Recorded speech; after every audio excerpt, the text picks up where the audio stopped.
Hello दोस्तों, horror story FM YouTube channel में आप लोगों का स्वागत है। अगर आपको भूत प्रेतों की सच्ची डरावनी कहानियां सुनना पसंद है तो जल्दी से मेरे इस चैनल को सब्सक्राइब कर लीजिए। हम हर रोज आपके लिए एक डरावनी कहानी लेकर आते हैं और आज फिर से हम लेकर आए हैं आपके लिए एक बहुत ही डरावनी कहानी। तो इसे खुद भी सुनिए और दूसरों के साथ भी शेयर कीजिए और मजा लीजिए इस सच्ची डरावनी कहानियों का। तो चलिए बढ़ते हैं आज की डरावनी कहानी की तरफ। एक बहुत ही खूबसूरत एक राज्य था। उस राज्य के जंगल में उस राज्य का एक राजकुमार शिकार कर रहा था और तभी अचानक से उसके पीछे से एक व्यक्ति भागते हुए आया और वो व्यक्ति बहुत ही ज्यादा डरा हुआ था। उस व्यक्ति ने बताया, राजकुमार, राजकुमार, एक बहुत बड़ी मुसीबत आ गई है। आपके पिताजी की तबीयत अचानक से खराब पड़ गई है। जैसे ही ये बात उस राजकुमार को पता चली, वो भागकर अपने घोड़े के पास गया और वो अपने घोड़े पर बैठकर तुरंत राजमहल की ओर निकलने का फैसला किया और कुछ समय बाद वो राजमहल में पहुंच गया।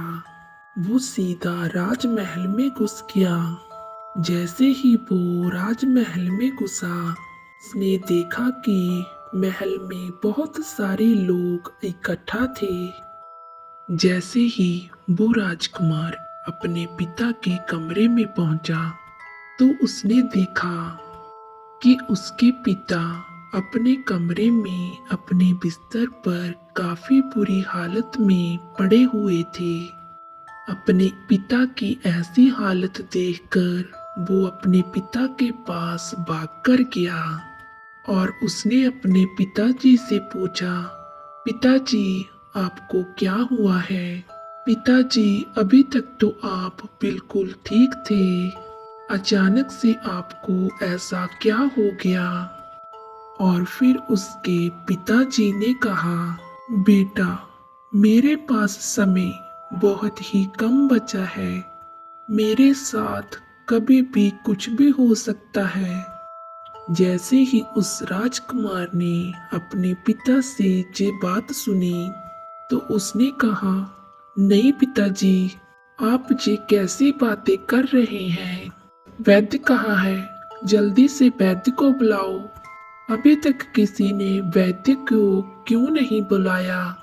और फिर ये बात सुनते ही वहीं पर एक आदमी खड़ा था और उसने कहा, राजकुमार, मैं यहीं पर हूँ।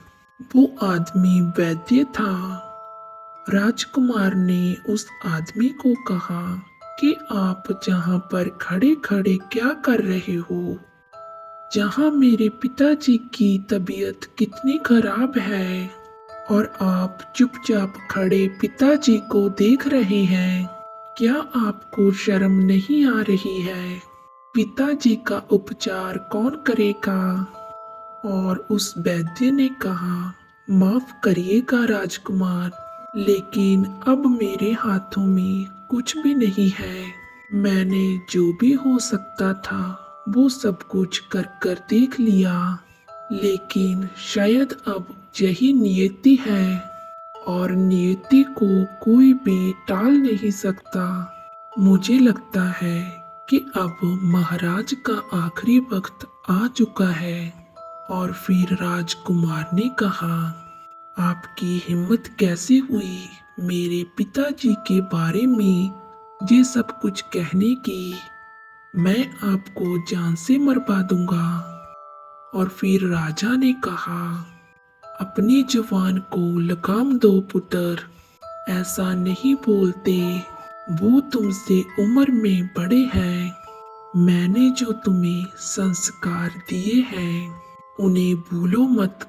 अगर वो कुछ नहीं कर सकते तो उसमें उनकी कोई गलती नहीं है। मेरी बात को समझो, उन पर गुस्सा करना छोड़ दो। अब मेरा आखिरी वक्त आ चुका है। शायद यही मेरी मृत्यु का वक्त है और अब मुझे ये दुनिया छोड़कर जाना ही होगा। लेकिन उससे पहले मैं तुमको एक बात बताना चाहता हूँ। मेरे पुत्र, मेरे पास आओ। और फिर राजकुमार अपने पिताजी के पास गया और कहा, जी पिताजी, बोलिए, आप क्या कहना चाहते हैं? मैं आपके लिए क्या करूं? क्या आज्ञा है मेरे लिए?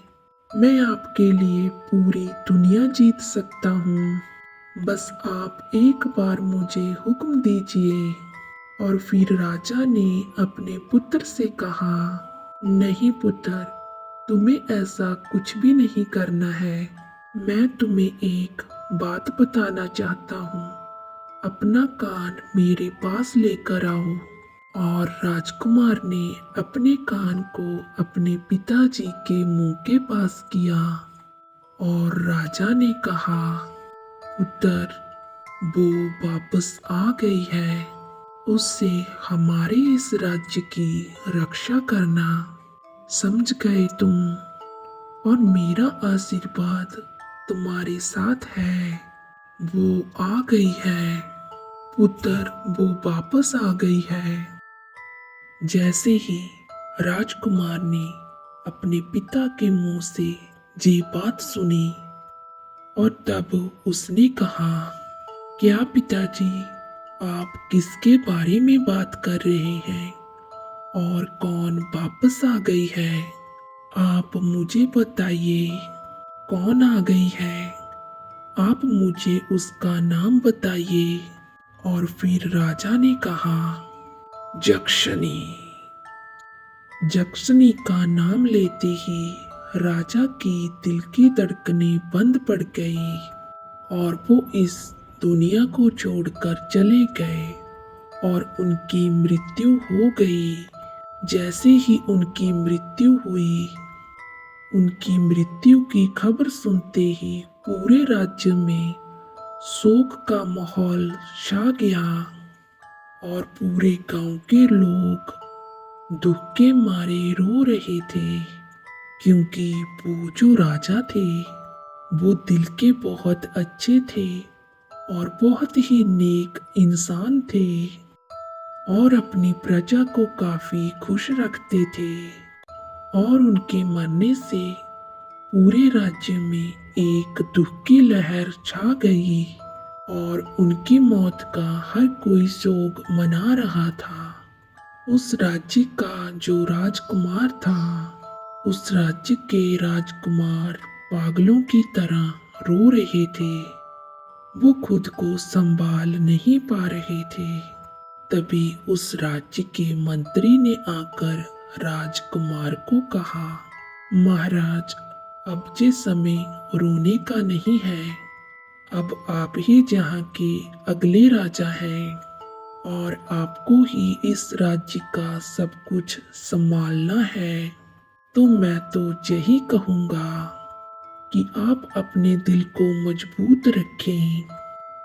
और मंत्री की बात सुनकर राजकुमार ने अपने आंसू पोंछे और कुछ दिनों के बाद राजा के अंतिम संस्कार की सारी प्रक्रिया पूरी करने के बाद और फिर उस राजकुमार का राज्य अभिषेक हुआ और वो वहां का राजा बन गया। ऐसे ही दिन बीतते रहे और तभी एक दिन अचानक से उस राजा को एक खबर मिली। एक आदमी आया था।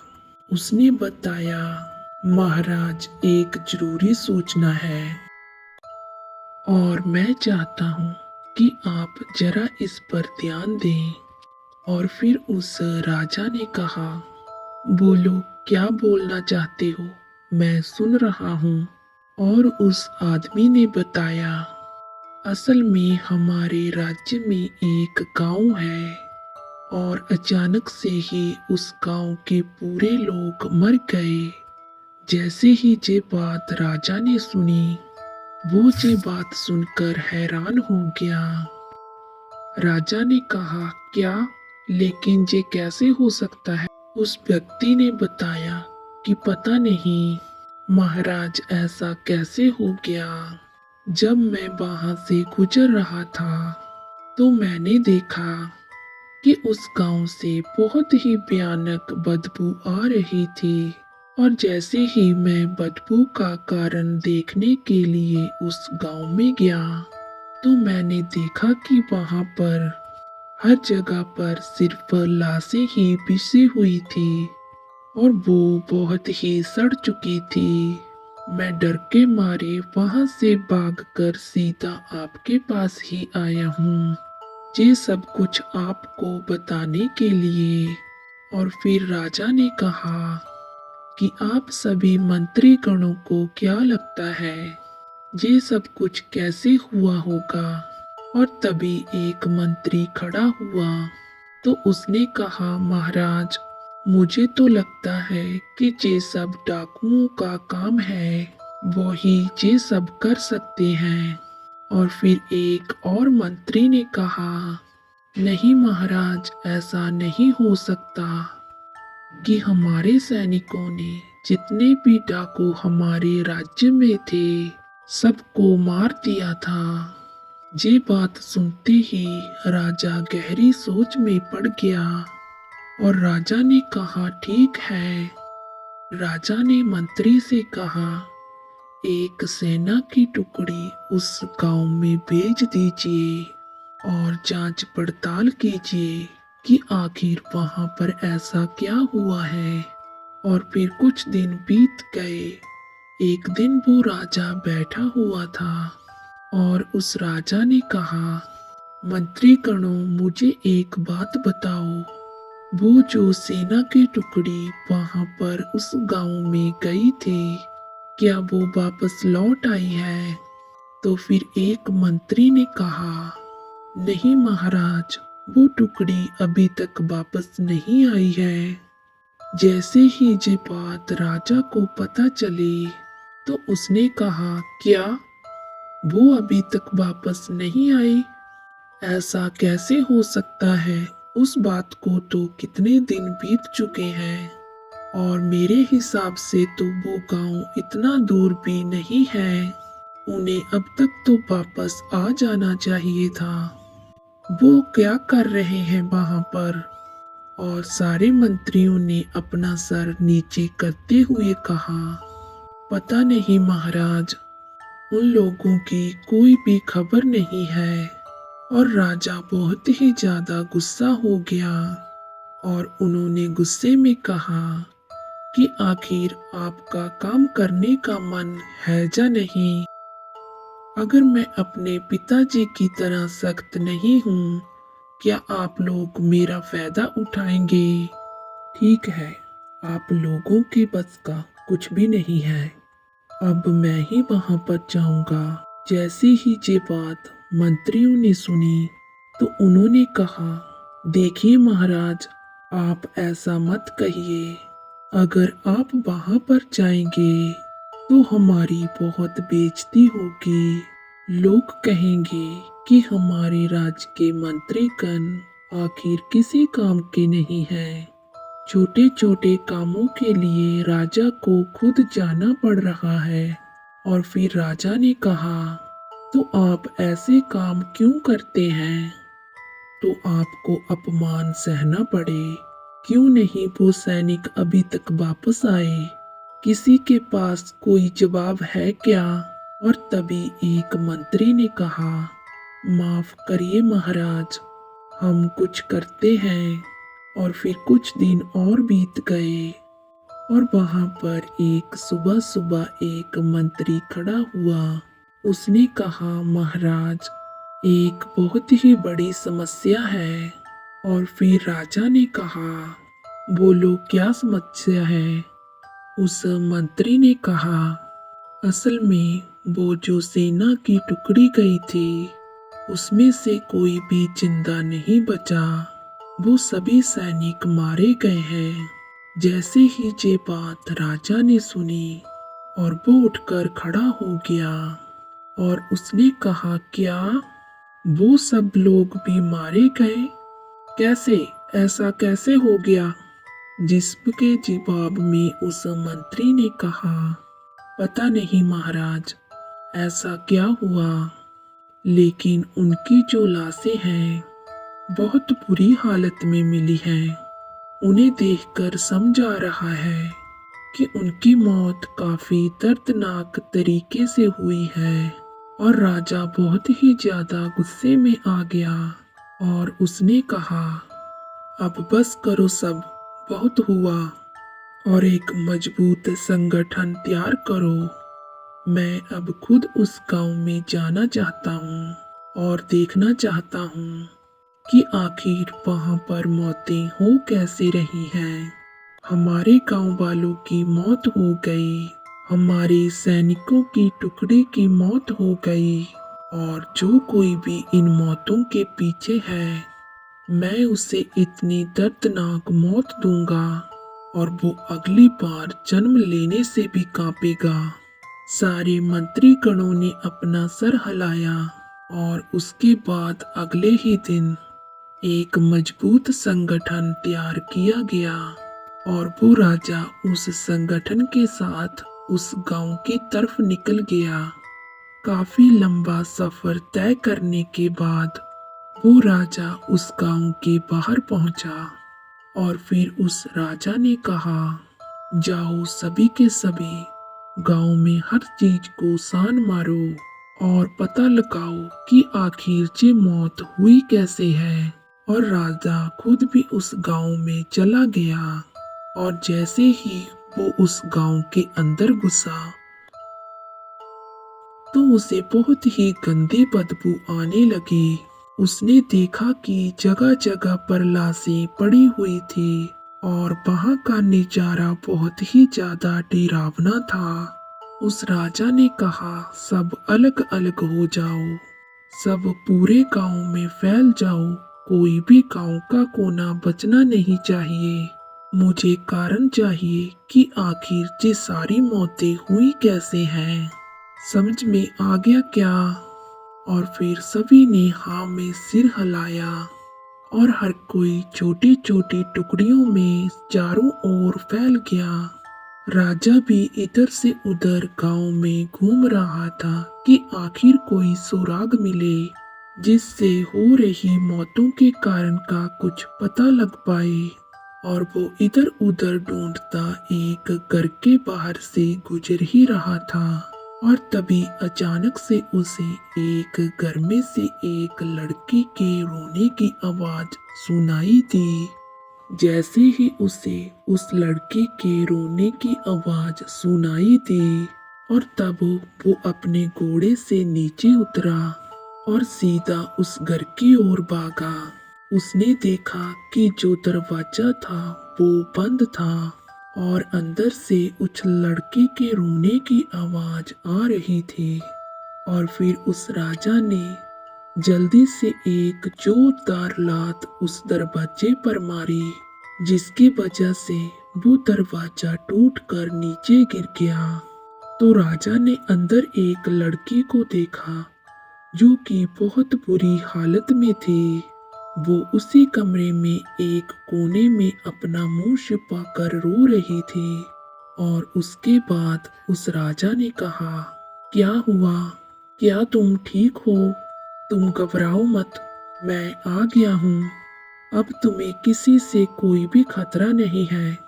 क्या तुम मुझे बता सकती हो कि ये सब कैसे हुआ? ये सब किसने किया?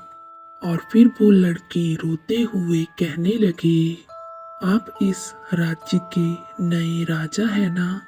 और फिर राजा ने हाँ में सर हिलाया और उस राजा ने कहा, पहले तुम खड़ी हो जाओ और अपने आंसू पोंछ लो।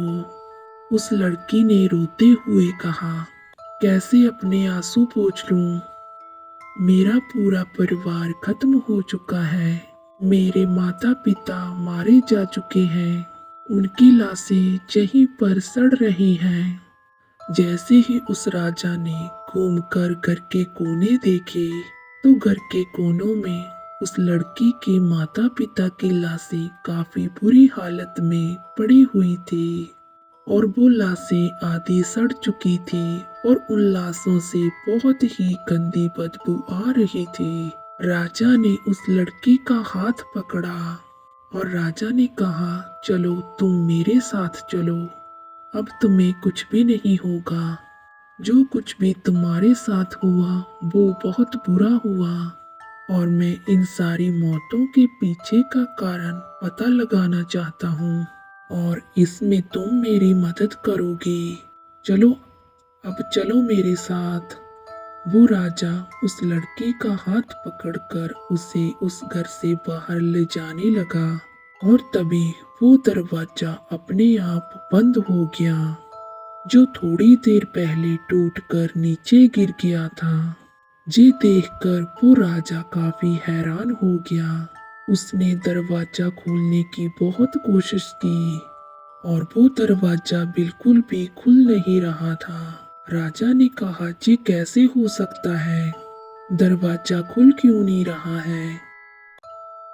और फिर जो वो लड़की थी उसने कहा, अब दरवाजा नहीं खुलेगा। और जैसे ही ये बात राजा ने सुनी, क्या क्या कहा तुमने, ये दरवाजा नहीं खुलेगा, क्यों क्यों नहीं खुलेगा। और वो लड़की कुछ कदम पीछे चली गई और उसने कहा, विक्रांत का बेटा है ना तू, वो भी जवानी में बिल्कुल तेरी तरह ही था, तेरी तरह सुंदर सा, बहुत जवान, बिल्कुल तुम्हारी तरह। विक्रांत उस लड़के के पिताजी का नाम था जो कि अब राजा बन चुका था। उस राजा ने कहा, तुम्हारी हिम्मत कैसे हुई मेरे पिताजी का नाम लेने की। दोस्तों, आगे की कहानी पार्ट 2 में है। आगे की कहानी सुनने के लिए पार्ट 2 देखिए।